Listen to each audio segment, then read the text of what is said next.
பிரேமலதா விஜயகாந்த் அவங்க பேசுறேன்னு mass speech in சட்டமன்றம் 2026 regarding சட்டமன்றம் fighting past 3 days. பேரவை தலைவர் அவர்களே, சட்டமன்ற உறுப்பினர்களே, அமைச்சர் பெருமக்களே, அனைவருக்கும் முதல்கண் பணிவான வணக்கங்களை நான் தெரிவித்துக் கொள்கிறேன். 2 நாட்களாக கேப்டனுடைய பிறந்த நாளுக்கு வாழ்த்து தெரிவித்த முதலமைச்சர் விஜய் அவர்களுக்கும், எதிர்க்கட்சி தலைவர் உதயநிதி அவர்களுக்கும், அதே போல திமுகவின் தலைவர் அண்ணன் ஸ்டாலின் அவர்களுக்கும், அதிமுகவின் பொதுச் செயலாளர் அண்ணன் எடப்பாடி பழனிசாமி அவர்களுக்கும், அதே போல மருத்துவத்துறையினுடைய அமைச்சர் அருண்ராஜ் அவர்களுக்கும், யாரெல்லாம் கேப்டனுக்கு வாழ்த்து சொன்னீங்களோ அனைவருக்கும் என் பணிவான வணக்கங்களை தெரிவித்துக் கொள்கிறேன். இன்றைக்கு நாம பேசுறது மானிய கோரிக்கை. அவைத்தலைவரே, உங்களை கெஞ்சி கேட்டுக்கிறேன், நாங்களும் பொறுமையா 1 வாரம் 10 நாளா பார்த்துக்கிட்டே தான் இருக்கிறோம். மானிய கோரிக்கையை தவிர மத்த எல்லா நிகழ்ச்சியும் இங்க நடக்குதுங்க. பொதுவா நான் சொல்றேங்க, நான் ஆளுங்கட்சி எதிர்கட்சி எல்லாம் கிடையாது. நாங்க ஒரு பொதுவான ஒரு சட்டமன்ற உறுப்பினராக இங்க நான் பேசுகிறேன். இங்க மக்களுக்காக பேசுறதுக்கு தான் இந்த சட்டசபை. ஓகே, உங்க கருத்து சொல்லுங்க, ஒரு 5 நிமிஷம் சொல்லலாம், ஆளுங்கட்சியோ எதிர்கட்சியோ. ஆனா டெய்லி 6:30 மணி வரைக்கும் போவதற்கான ரீசன், ஆளாளுக்கு ஒருத்தர் மேல குறை சொல்லிக்கிட்டே தான் இருக்கிறமே ஒழிய, சண்டை போட்டுக்கிட்டே தான் இருக்கிறவங்களே ஒழிய, இதனால தமிழ்நாட்டுக்கோ மக்களுக்கோ இதனால என்ன பலன் என்ற கேள்வியை இங்க நான் கேட்கிறேன். ஆளும் கட்சியை தேர்ந்தவர்கள், இதுவரைக்கும் ஆட்சி செய்தவர்கள் எல்லாரும் சிறப்பாக தான் ஆட்சி செஞ்சிருக்காங்க. இதுவரைக்கும் யாருமே இங்க குறை சொல்ல முடியாது. எந்த ஆட்சியா இருக்கட்டும், அவங்க காலகட்டத்திற்கு தமிழ்நாட்டுக்கும் தமிழக மக்களுக்கும் அவங்க நல்லதுதான் பண்ணியிருக்காங்க. இன்னைக்கு உங்களுக்கு வாய்ப்பு கிடைச்சிருக்கிறது. உங்கள் ஆட்சியை மக்களுக்கும் இந்த நாட்டுக்கும் நல்லது செய்வதற்கு நீங்கள் எல்லா முயற்சி எடுங்கள். அதற்கு மக்களும் சரி, எல்லாரும் துணை நிற்போம் என்றுதான் சொல்றோம்.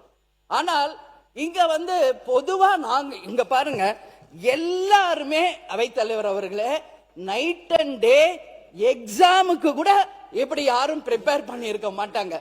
எல்லா சட்டமன்ற உறுப்பினரையும் நான் சொல்றேன், நைட் அண்ட் டே உட்கார்ந்து ப்ரிப்பேர் பண்ணி வர்றாங்க.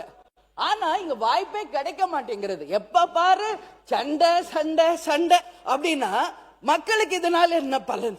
நானு இப்ப நீங்க சொன்னீங்க, ஒரு நிமிஷம், வாக்குவாதம் என்பது ஒரு அளவுக்கு இருந்தால் ரசிக்கலாம். கடந்த 2 நாட்களா இங்க நான் வரல, மக்களோட சந்திக்கிறேன். மக்கள் என்ன சொல்றாங்களோ அதை இங்க நான் குறிப்பிடணும். இதுவரைக்கும் சட்டமன்றம் நல்லா போயிட்டு இருந்துச்சு, நாங்களும் இன்ட்ரெஸ்டிங்கா டெய்லி பார்த்துக்கிட்டு இருந்தோம். ஆனா ஒரு 3-4 நாளா வெறும் சண்டை தான் போகுதே ஒழிய இதனால யாருக்கு எந்த பலனும் இல்லை. இப்பெல்லாம் நாங்க டிவி ஆஃப் பண்ணிடுறோங்கிறாங்க.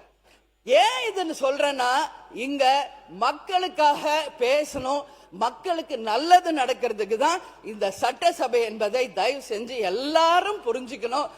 வாக்குவாதம் பண்ணுங்க, ஆனா 24 மணி நேரம் இருக்கிற 6:30 மணி வரைக்கும் வெறும் சண்டை போனா எப்படி? நானும் பாக்குறேன். முந்தானத்து 6 மணி கோரிக்கை, கடைசி வரைக்கும் 4 மணி வரைக்கும் 2 மானிய கோரிக்கை கூட நம்மளால பேச முடியல. அவை தலைவரே, இது ரொம்ப ரொம்ப மனசு கஷ்டமா இருக்கு.